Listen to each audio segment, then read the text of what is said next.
నిమిషాలు 12 నిమిషాలు ఉంటుంది. ఎందుకంటే నాకు కథలు మాట్లాడడం అలవాట్లేదు, కాగితాలతో రావడం అలవాటు. ఉన్న ఫ్యాక్ట్స్ మరొక్కసారి మీ ముందు చెప్పడానికి మాత్రమే ఈ ప్రెస్ మీట్. ఎవరిని దూషించడానికో ఎవరి మీద కాలు దూవడానికో కాదు. మా పయనం 6 సంవత్సరాలు. ఒక 2 సంవత్సరాలు వెంటనే నేను వచ్చి నన్ను ప్రెసిడెంట్గా చేసేయండి నేను అడగలేదు. జయసుధ గారు మా అక్కగారు పోటీ చేసినప్పుడు నువ్వు ఉండాలి నాతో తోడుగా అన్నప్పుడు ఒక మహిళకి ఫస్ట్ టైం అవకాశం వచ్చింది. మా అక్కనే కాదు, ఒక మహిళ ఇండస్ట్రీలో ఒక పెద్ద గౌరవం పొందినటువంటి ఒక మహిళకి తోడుగా వెళ్ళాను. దాసరి గారు, గురుగారు దాసరి గారు బ్లెస్సింగ్స్తో, పెద్దలందరూ బ్లెస్సింగ్స్తో దిగాం. ప్యానల్ అంతా గెలిచాం, కానీ కొన్ని పొలిటికల్ ఇష్యూస్ వల్ల ఆమె కొంతలో ఓడిపోయింది. మేమందరం చింతించాం, దుఃఖించాం. అక్కడి నుంచి మా చరిత్ర ప్రారంభమైపోయింది. వెల్ఫేర్ కమిటీగా చైర్మన్గా వచ్చాను, జాయింట్ సెక్రటరీగా పనిచేశాను, జనరల్ సెక్రటరీగా పనిచేశాను. నువ్వు జీవితంలో ప్రెసిడెంట్ కాలేవు అన్నప్పుడు ప్రజలు నిర్ణయిస్తారని ఒక మార్పు కోసం, ఒక విజన్తో, డివిజన్ ఉండకుండా ఉండాలని ప్రజాస్వామ్యబద్ధంగా హైయెస్ట్ మెజారిటీ 79 ఓట్స్, 76 or 79 ఓట్స్తో 400 పైన పోలైన ఓట్స్తో గెలిచినటువంటి కమిటీలో ఇది ఒక భాగం, ఒక మంచి ఉద్దేశంతో.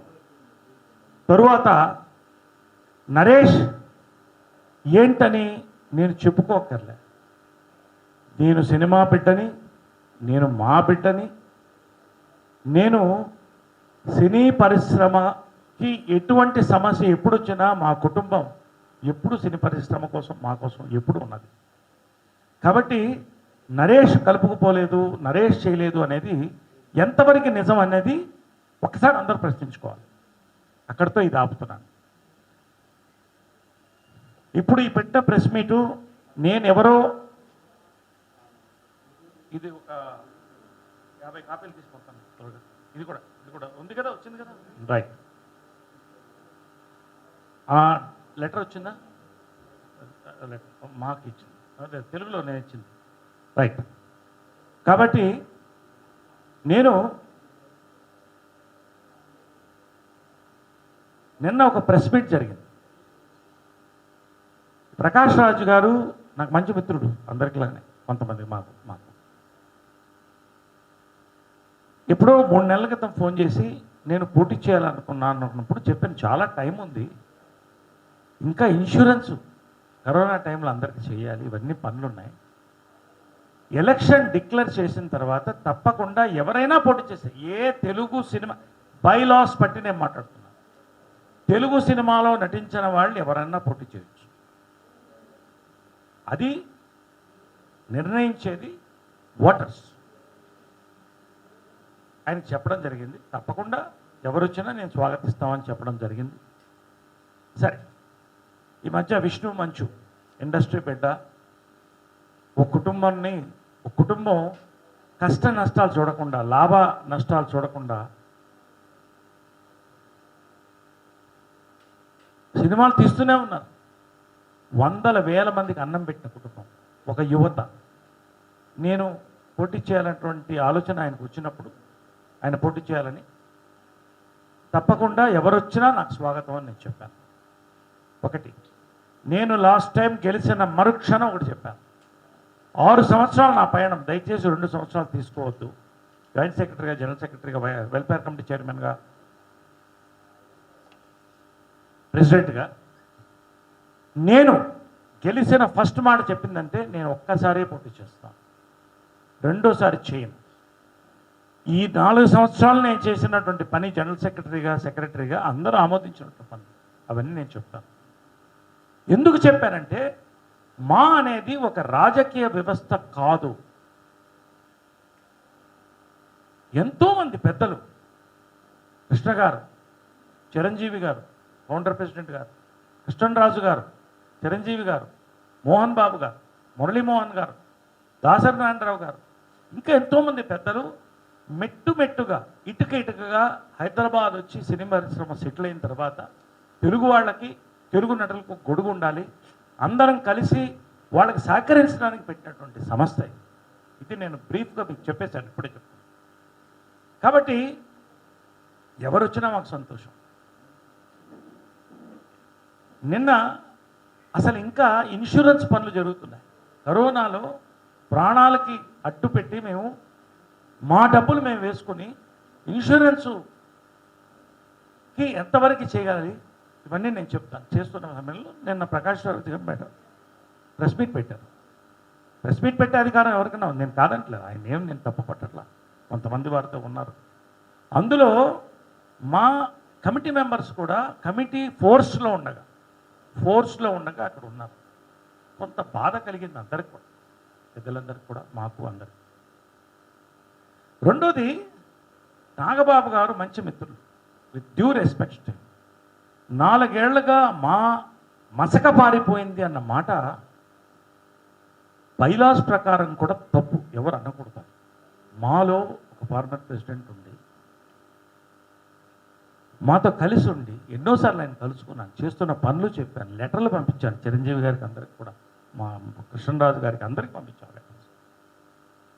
అలా చెప్పడం అనేది మాకు కూడా షాక్ అయింది. ఒక్కసారి రివ్యూ చేసుకున్నాం.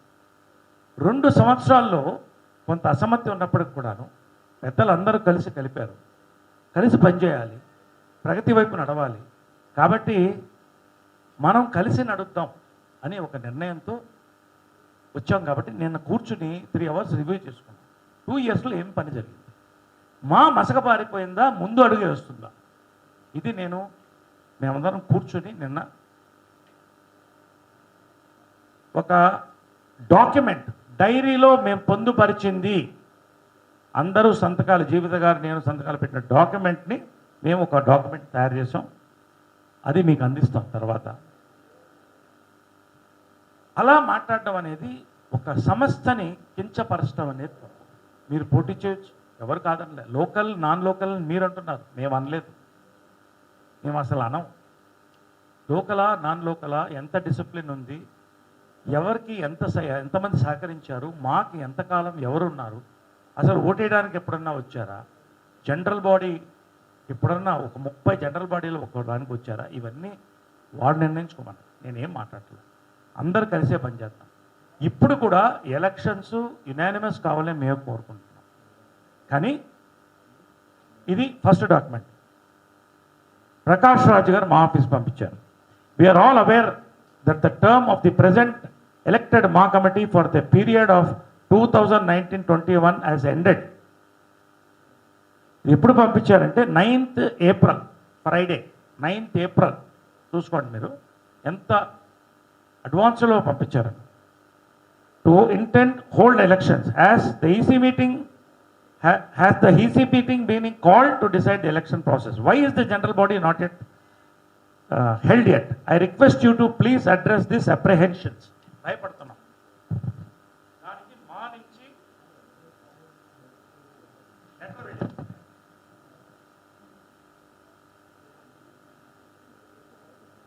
ఎందుకంటే ఇవన్నీ చదివితే మీకు ఎక్కువ ఇదిగా ఉంటుంది కాబట్టి మీకు పంచుతాం, మీరే చూడండి. దానికి సమాధానం మేము వెంటనే ఏప్రిల్ 12వ తారీఖున ఇవ్వడం జరిగింది. ప్రకాష్ రాజ్ గారికి ఈమెయిల్ పంపించాం మరుసటి రోజు, same day. Movie artist association ప్రధానంగా 1 సెప్టెంబర్ టు సెప్టెంబర్ ఉండేది. ఎందుకు ఉండేదంటే వచ్చే కొత్త కమిటీ మీద బర్డన్ పడద్దు, ఈ అకౌంట్స్ అన్ని పూర్తి అవడానికి ఏప్రిల్, మే, జూన్ అవుతుంది. జూన్ తర్వాత జనరల్ బాడీ పెట్టుకుని చేయాలని. మధ్యలో అది మారింది ఎందుకో. జనరల్ బాడీలో 2019 జనరల్ బాడీలో పరుచూరి శ్రీ పెద్దలు, ఇండస్ట్రీకి ఒక పెద్ద మా మెంబర్ పరుచూరి గోపాలకృష్ణ గారు ఈ పాయింట్ని ప్రపోజ్ చేశారు. మీరు సెప్టెంబర్ పెట్టండి, అదే సరైనది అని చెప్పినప్పుడు మొత్తం జనరల్ బాడీ చప్పట్లు కొట్టి రాటిఫై చేసినటువంటి రెజల్యూషన్ యునానిమస్లీ. కాబట్టి ఇది సెప్టెంబర్ ఉంటుందండి, ఖచ్చితంగా ప్రాసెస్ చేస్తాం అని నేను చెప్పడం జరిగింది. రెండోది, మాకెవరికి ఇప్పుడు అధికార దాహాలు ఇప్పుడు ఏదో వచ్చి చేసేయాలని ఏం లేదు. ఒక విజన్తో మేము వచ్చాం. ఇండస్ట్రీలో పుట్టి పెరిగి ఆర్టిస్టుల మధ్యన ఉన్నాం కాబట్టి ఇక్కడ హైదరాబాదులో మాకు తెలుసు రెంటెడ్ హౌస్ లేకుండా ఎంతమంది ఉన్నారు ఏంటి అనేది. కాబట్టి మేము ప్రకాష్ రాజ్ గారికి అక్కడ ఎవరైతే ఉన్నారో వారికి, మీడియా సోదరులకి, మీడియా లేకుండా ఏమీ ఉండదు, వారికి స్పష్టంగా చెప్తున్నాం. మన మెంబర్స్ అందరికీ 900 మెంబర్స్కి, కుటుంబం 900 మెంబర్స్. మొన్న ప్రకాష్ రాజ్ గారు షాక్ అయ్యాను, 500 మెంబర్స్ అన్నారు, మళ్ళీ ఓటర్స్ అన్నారు, కన్ఫ్యూషన్లో ఉన్నారు. 27 మంది సభ్యులు అన్నాడు, ఎగ్జిక్యూటివ్ 26 మందే ఉన్నారు. There is no data. ఆయన డేటా కావాలని అడిగాడు, ఆయనకు డేటా అందిస్తామని నేను వచ్చాను. ఈ డేటా ఏంటి, ఎంతమంది మెంబర్స్ ఉన్నారు, ఏం చేశామనేది ఒక్క 10 నిమిషాలు మీరు ఓపికగా నాకు టైం ఇవ్వాలి, స్పష్టంగా మేము చెప్తాం. మాలో ఇప్పటికీ 914 మంది లైఫ్ మెంబర్స్ ఉన్నారు. అసోసియేట్ మెంబర్స్ 29 మంది ఉన్నారు. సీనియర్ సిటిజన్స్ 18 మంది ఉన్నారు. 3 సంవత్సరాలుగా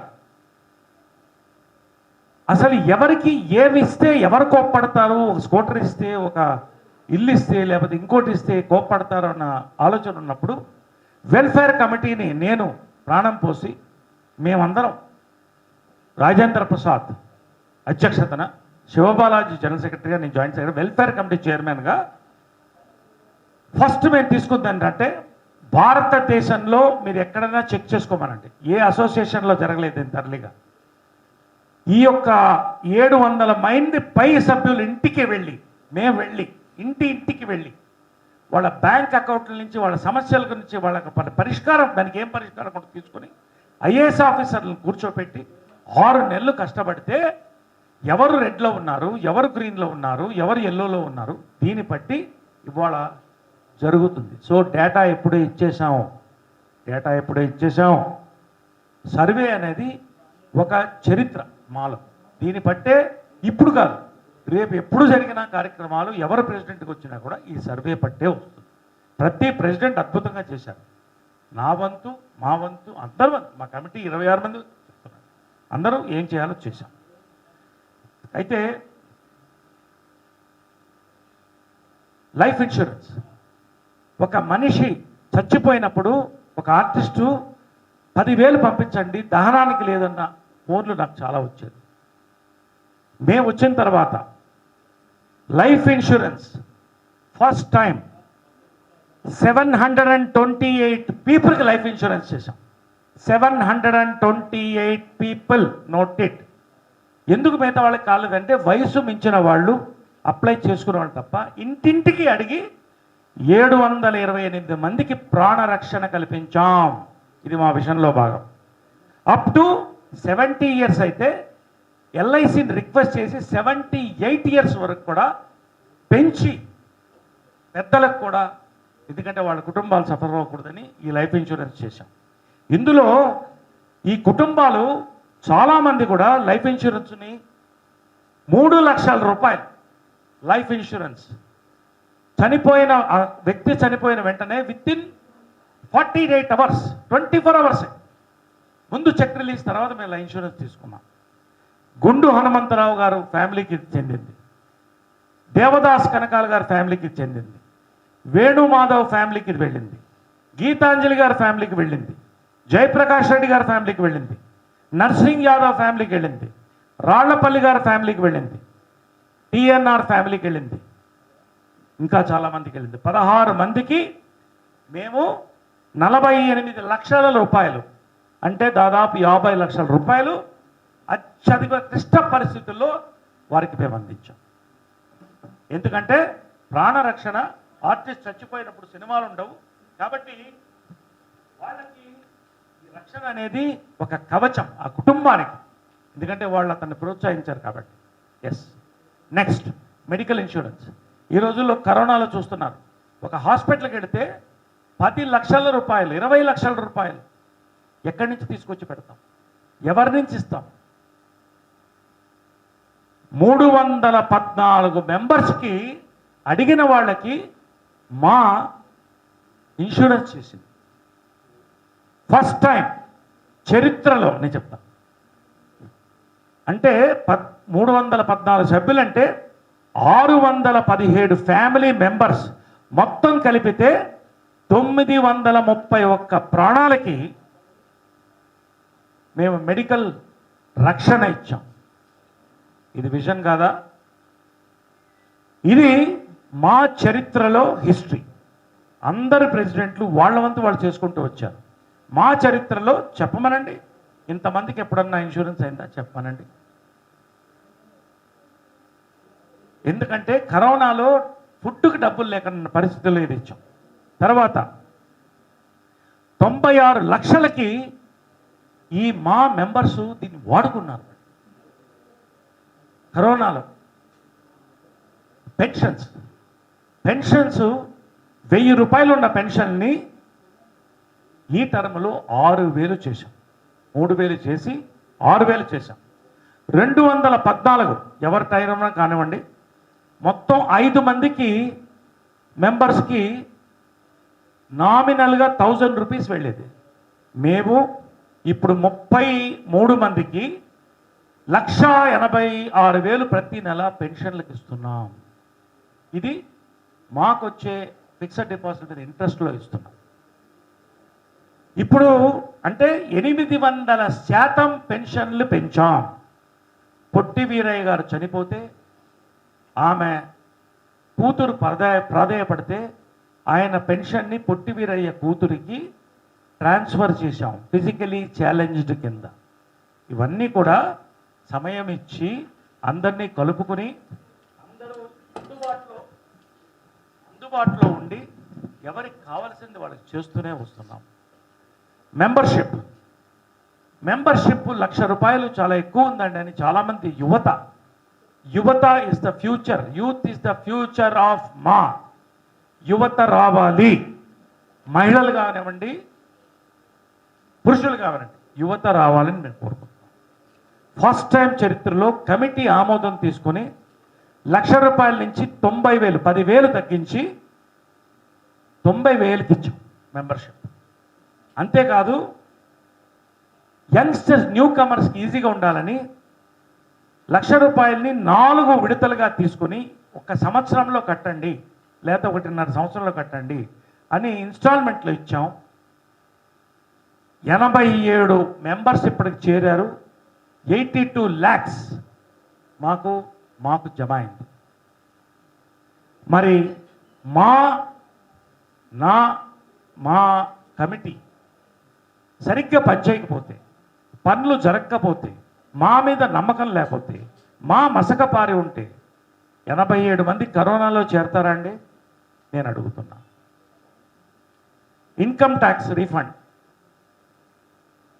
first time income tax refund మా ఆడిటర్ గారికి థ్యాంక్స్ చెప్తున్నాం.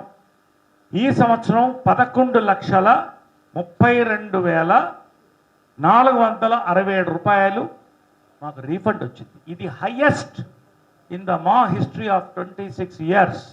ఇది హయ్యెస్ట్ అమౌంట్. అందరి కమిటీ యొక్క కృషి, మా ఆడిటర్ గారి కృషి. కళ్యాణ లక్ష్మి పెళ్ళికి కావాలన్నప్పుడు నాకు తెలుసు, నన్ను అడుగుతారు చాలామంది, ఎవరన్నా ఒక 20,000 30,000 చదువుతారా అని. అలా ఉండకూడదని కళ్యాణ లక్ష్మి లాస్ట్ టైం శివాజీ రాజా ఉన్నప్పుడే మేము ప్లాన్ చేసాం. ఈసారి మొదటి కళ్యాణ లక్ష్మిది 1,16,000 రూపాయలు పద్మా జయంతి గారికి శ్రీ కృష్ణరాజు గారు, శ్యామలా కృష్ణరాజు గారు ఇచ్చినటువంటి అమౌంట్తో ఫస్ట్ ప్రారంభించాం పిల్లల పెళ్ళిళ్ళ కోసం. ఇది విజన్ కాదా? తర్వాత మాకు అప్లికేషన్స్ ఏం రాలేదు, ఎవరికి వచ్చినా చేస్తాం. తర్వాత ద్విచక్ర వాహనాలు 77,000 చొప్పున ముగ్గురికి పంచాం. 2,31,000 అయింది. ఎందుకంటే ఆర్టిస్టులు బస్సుల్లో పోవడం కష్టం, వాళ్ళకి ద్విచక్ర వాహనాలు ఉంటే ప్రజల్లో కంఫర్టబుల్గా వెళ్ళగలుగుతారని పంచాం. ఇది స్పాన్సర్షిప్ నుంచి పంచాం, మా బడ్జెట్లోంచి మేము తీయలేదు. మెయిన్గా మేము సర్వే చేసినప్పుడు మేము లాస్ట్ పేజ్ మేము సర్వే చేసినప్పుడు చాలామంది కళాకారులు, వృద్ధ కళాకారులు, కొత్త వాళ్ళు చాలామంది అడిగింది ఏంటంటే, మాకు డబ్బులు వద్దండి, అవకాశాలు ఇప్పించండి, మాకు స్థిర మీద కనపడాలంటే కళ్ళల్లో నీళ్ళు తిరిగింది మాకు. వాళ్ళందరినీ పిలిపించి ఒక సమావేశం పెట్టి ఒక బ్రోషర్ తయారు చేసి స్వర్గీయులు దాసరి నారాయణరావు చేత రిలీజ్ చేయించి జాబ్ కమిటీ అని ఒక కమిటీ ఎప్పుడన్నా చరిత్రలో ఉందా ఫస్ట్ టైం పెట్టి గౌతమ్ రాజు గారు వీళ్ళందరూ, లక్ష్మీకాంతరావు గారు మా ఎక్స్-అఫీషియో మెంబర్, వీళ్ళందరినీ పెట్టి వాళ్ళ పెట్రోల్ వేసుకుని వాళ్ళు తిరిగి దాదాపుగా 35 మెంబర్స్, చాలామంది పెద్దవాళ్ళు, వీళ్ళందరికీ అవకాశాలు వచ్చినాయి. ఈసారి కూడా జీవిత రాజశేఖర్ గారు ప్రారంభించింది. వెళ్ళాం, బ్రోషర్స్ తీసుకుని డైరెక్టర్స్ అసోసియేషన్, ప్రొడ్యూసర్స్ అసోసియేషన్ కలిసాం, ప్రొడ్యూసర్స్ కౌన్సిల్, రైటర్స్ కౌన్సిల్. కానీ దురదృష్టవశాత్తు కరోనా వచ్చి ఆగిపోవడం జరిగింది. జాబ్ కమిటీ ఎప్పుడూ లేదు, మేము పెట్టింది, మేము నడిపాం. తర్వాత 25 సంవత్సరాలు ఇందాక చెప్పినట్టు ఒక యాంథమ్ని తయారు చేసి ఒక యాంథమ్ని విడుదల చేస్తే సభాష్ అన్నారు అందరూ కూడా. అందరూ ఆ యాంథమ్కి సెల్యూట్ చేశారు. ఇది రాటిఫై చేశాం జనరల్ బాడీలో.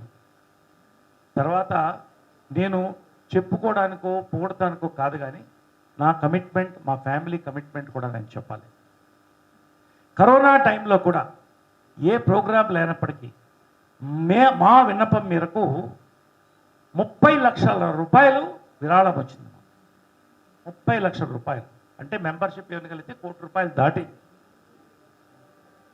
30 లక్షల రూపాయల విరాళంలో జీవిత రాజశేఖర్ గారు వాళ్ళు సినిమాలు వాళ్ళ ఇబ్బందులు ఉన్నా కూడా 10 లక్షల రూపాయలు మనస్ఫూర్తిగా వెళ్ళిచ్చారు. వాళ్ళని అభినందిస్తున్నాను. తర్వాత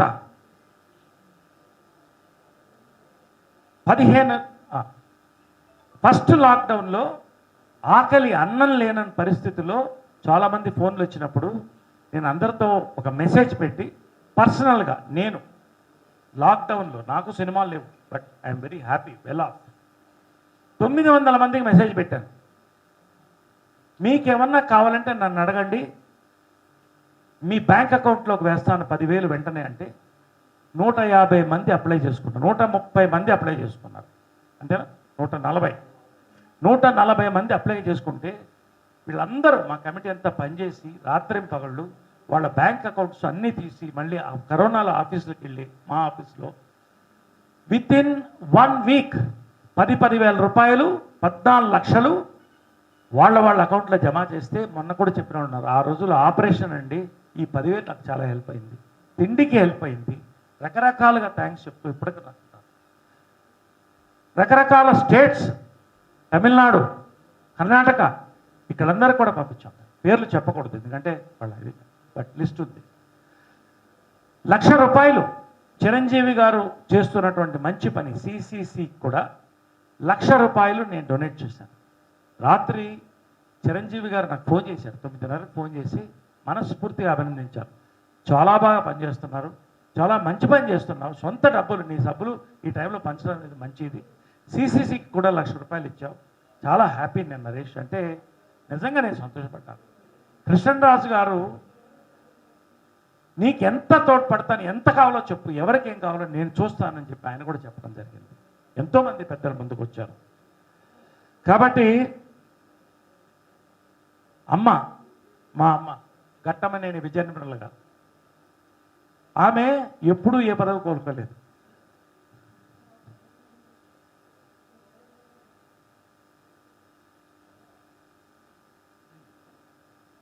ప్రతి నెల 5వ తారీఖు సాయంకాలం నేను షూటింగ్లో ఉంటే ఫోన్ చేస్తుంది, మాకు 15,000 పంపించావా? ప్రతి నెల పెన్షన్ల కోసం 15,000 ప్రతి నెల పంపించాను. 3 గంటలకంతా నాకు ఫోన్ వస్తుంది, బ్యాంక్ వెళ్ళిందా మాకు చెప్పాను. ఎందుకోసం? మా కోసం, ఏ స్వార్థం లేకుండా మా కోసం. అంతేకాక నేను జాయింట్ సెక్రటరీగా ఉన్నప్పుడు అమ్మ ఫండ్స్ తక్కువ ఉన్నాయంటే మా ఆఫీస్కి వెళ్ళి మా చేంబర్లో 5 లక్షల రూపాయలు ఆమె కష్టార్జితం నుంచి ఒక మహిళ మా అమ్మ డొనేట్ చేసింది. అంతేకాకుండా ప్రతి సంవత్సరం ఆమె బర్త్డే ఎన్ని సంవత్సరాలు, 78 ఏళ్ళు అంటే 78,000, ఇలా ప్రతి సంవత్సరం ఇస్తూ వచ్చింది. 10 సంవత్సరాలుగా ఇస్తుంది. ఇప్పటికీ 30 లక్షల రూపాయలు ఆమె మా కోసం ఇచ్చింది. అంతేకాదు, ఇప్పుడు నేను దాన్ని 20,000 రూపాయలు చేశాను. 20,000 రూపాయలు చేశాను దాన్ని. 20,000 ప్రతి నెల పంపిస్తున్నాను. ఈ 3 నెలలుగా ఇన్సూరెన్స్ కోసం ఆపి ఇన్సూరెన్స్కి దాన్ని జమ చేస్తున్నాను.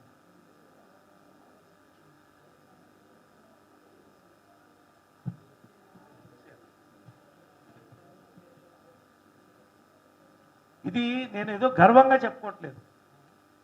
మా కోసం ఏ పదవి ఆశించకుండా నేను 20 ఏళ్ళగా మెంబర్ని. మరి 20 ఏళ్ళగా ఏ పదవిలో నేను లేని నేను వచ్చి ప్రెసిడెంట్ అవుతాను ఇప్పుడు నేను వెంటనే అనలేదే. నన్ను దాసరి గారు పిలిస్తే, తేజస్వి గారు పిలిస్తే వెళ్ళాను, అక్కడి నుంచి పనిచేస్తూ వస్తున్నాను. ఈ తర్వాత నేను కూడా విరమించుకుంటాను. నేను ఈరోజు డిసిప్లినరీ కమిటీ నన్ను విరమించుకోమంటే నేను ఈరోజు కూడా ఈ పనులన్నీ చేశాను. మేమందరం విరమించుకుంటాం, మేమందరం రిజైన్ చేస్తాం. We are. ఎందుకంటే ఇక్కడ ఎవరూ పదవుల కోసం లేరు. ఎవరికి వాళ్ళు మా కరోనాలో శివబాలాజీ జీవిత గారు, నేను ట్విట్టర్లో కూడా వచ్చింది, హాస్పిటల్ బెడ్స్ కావాలంటే అరేంజ్ చేసి, డబ్బులు కావాలంటే 25,000 30,000 ఎవరికి కావాలంటే వాళ్ళకి పంపించి, మెడిసిన్స్ అరేంజ్ చేసి, మొన్న ఒక పెద్ద నటి, పేరు చెప్పకూడదు, ఇంజక్షన్స్ లేవు, నా భర్త చనిపోతున్నాడు, మొన్న కొడుకు చనిపోయాడంటే వెంటనే 40,000 ఒక ఇంజక్షన్ అంటే నా ఫ్రెండ్కి ఫోన్ చేసి, శ్రీ మదన్ మోహన్ రెడ్డి గారు, అరవింద్ ఫార్మా, ఆయన వెంటనే 5 ఇంజక్షన్లు పంపించారు 40,000 చొప్పున. ఇవంతా ఎవరి కోసం చేస్తున్నాం? ఒక్కొక్క డోస్ 40,000. దీనికోసం చేస్తున్నాం, పేరు కోసమా? నేను వెళ్ళిపోతున్నా కదా బయటికి, ఎందుకు నన్ను ఇంకా హింసిస్తారు? మేము హింసకి లొంగం, హింసకి లొంగం. నేను ఈసారి ఇన్సూరెన్స్కి ఇబ్బంది ఉంది, కొంచెం హెల్ప్ చేయండి అని కొంతమంది ఫ్రెండ్స్ మెసేజ్ పెట్టారు. ఆశ్చర్యం ఏంటంటే, బాంబే నుంచి నా మిత్రుడు హిందీ యాక్టర్ జాకీ ష్రాఫ్ ఫస్ట్ 20,000 పంపించండి, హ్యాట్స్ ఆఫ్. కృష్ణరాజు గారు ఫోన్ చేసి నీకు ఎంత కావాలని అడిగారు. అబ్బాయి ఏముందండి నేను ఇస్తాను, మీరు ఎంత తోస్తే అంటే నీకు ఎంత కావాలో చెప్పు నేను ఇస్తాను ఆయన అన్నారు. రావు రమేష్ గారు వెంటనే 30,000 పంపించారు. నా ఫ్రెండ్స్ చాలామంది, జిఎంఆర్ గారు, రవీందర్ రెడ్డి గారు, వెంకటేశ్వర రామారావు గారు, ఇట్లా ఇండస్ట్రీ సంబంధం లేని వాళ్ళు కూడా మా కోసం ఇస్తున్నానండి, ఇది మీకోసం ఇవ్వట్లేదు, మా కోసం ఇస్తున్నారు. నా ఫ్రెండ్స్ అందరు ఇచ్చారు. నేను ఈసారి 10 మందిని దత్తత తీసుకుంటున్నాను 3 లక్షల రూపాయలు ఇచ్చి. రైట్, ఇది నేను చేసిన పనులండి. నేను ఒకటే అడుగుతున్నాను, లాస్ట్ నా స్పీచ్ ఇవ్వలేదు, డేటా ఇచ్చాను. డేటా మీకు కూడా స్వహస్తాలతో నేను పంచుతాను. మేము ఇది కథలు చెప్పట్లేదు, విజన్తో వచ్చాం, డివిజన్ని కలుపుకుపోవాలనుకుంటున్నాం. ఎన్నికలు అనివార్యం కాకుండా డిసిప్లినరీ కమిటీ ఉంది, అందరం కలిసి చేయాలనే మా ప్రయత్నం. మహిళకి అవకాశం ఇస్తే బాగుంటుందని నేను డిసిప్లినరీ కమిటీ కూడా ప్రపోజ్ చేశాను. అందరికీ ఎవరన్నా రావచ్చు, ఒక మహిళకు అవకాశం ఇవ్వాలి. ఒకసారి ఒక మహిళ ఓడిపోయింది, మహిళకు అవమానం జరిగింది, మనం ఇవ్వాలన్నా నేను కాదంటలే, ఇప్పటికి కూడా మహిళకి ఇద్దామన్నా నేను సిద్ధం. అందరం కలిసి ఒక దాటికి వద్దాం, చేద్దాం. ఎందుకు అంత తాపత్రయం? వాడ అందరం కలిస్తేనే కదమ్మా. కృష్ణరాజు గారు నిన్న మాట్లాడినప్పుడు నేను ఇలా ప్రెస్ మీట్ పెడుతున్నానండి అని చెప్పాను. అది ప్రెసిడెంట్గా నీ హక్కు, నువ్వు ఏం చెప్తే కరెక్ట్గా నీ రికార్డ్స్ వరకు చెప్పు, ఎందుకంటే కాంట్రవర్సీస్ వద్దని చెప్పడం జరిగింది. ఆయన వంతు ఆయన ఒకటి చెప్పన్నారు ప్రెస్కి. కృష్ణరాజు గారు, రెబల్ స్టార్ యువి కృష్ణరాజు గారు, డాక్టర్ కృష్ణరాజు గారు, మా ఒక దిగ్గజం, 100 ఏనుగలు ఇందులో ఉంది, సినీ పరిశ్రమ ఇందులో ఉంది. మాని డిస్టర్బ్ చేయడం, మాని కూల్చడం అనేది సాధ్యం కాదు ఎవరికి. అందరం కలిసే ఉంటామని చెప్పమన్నారు కృష్ణరాజు గారు.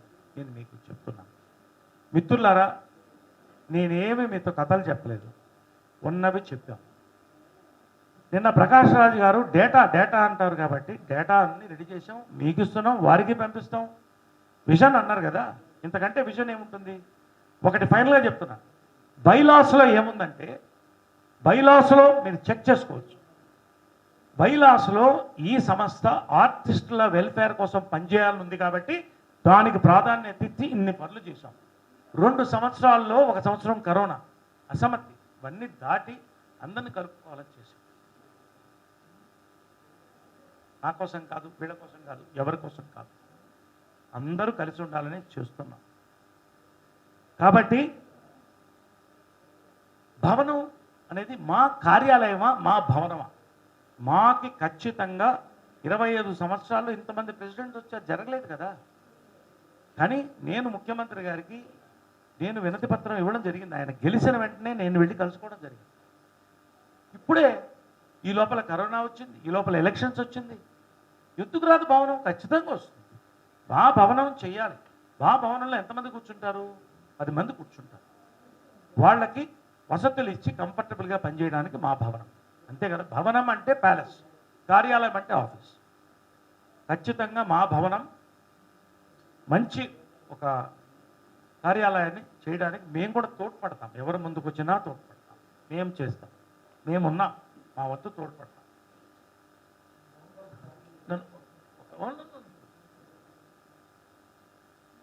కాబట్టి silence please. Hello hello hello. కాబట్టి నేను చెప్తుంది ఏంటంటే, ఫైనల్గా రండి, ఇప్పటికి కూడా చెప్తాం, కలిసి పనిచేస్తాం. డిసిప్లినరీ కమిటీని సంప్రదిస్తాం. ఒక క్యాండిడేట్ని పెట్టినప్పుడు, డిసిప్లినరీ కమిటీని మనమే పెట్టినప్పుడు అక్కడి నుంచి తీసుకొస్తాం క్యాండిడేట్, మంచి క్యాండిడేట్ని తీసుకొస్తాం అనుకున్నప్పుడు ఆల్రెడీ డిక్లరేషన్ అయిపోయింది ఒక ప్యానల్ కూడా. ఇంతవరకు ఇన్సూరెన్స్ పనులు కాలేదు, ఇప్పుడు మళ్ళీ ఇన్సూరెన్స్కి రెడీ చేసుకుంటాం, కొంత డబ్బులు పెట్టుకుని రెన్యువల్ చేయడానికి. ప్రాణాలు ఇక్కడ విలువెల్లాడుతున్నాయి, ఆరోగ్యం లపటప కొట్టుకుంటుంది. ఈ పరిస్థితిలో ప్యానల్ పెట్టడం, ఎగ్జిక్యూటివ్ అవ్వాలి, జనరల్ బాడీ అవ్వాలి. సెప్టెంబర్ వరకు టైం ఉంది. నేను క్లియర్గా మెసేజ్ పెట్టాను ఇక్కడ. అయిన తర్వాత నోటిఫికేషన్ ప్రెసిడెంట్గా నేను ఇవ్వాలి, ఎలక్షన్ నేను జరిపించి హ్యాండ్ ఓవర్ చేసి ఛార్జ్ ఇచ్చి వెళ్ళాలి. మరి అక్కడ ఒక ఫార్మర్ ప్రెసిడెంట్ ఉన్నాడు ఆ ప్యానల్లో నిలబడి. మరి అక్కడ కొంతమంది మా ఆఫీస్ బేరర్స్ ఉన్నారు. ఫోర్స్లో ఉన్న కమిటీ ఉంటే ఒక ప్యానల్కి వెళ్ళడం ఏంటి నాకు అర్థం కాదు. నేను క్వశ్చన్ చేస్తాను. జై మా, జై హింద్.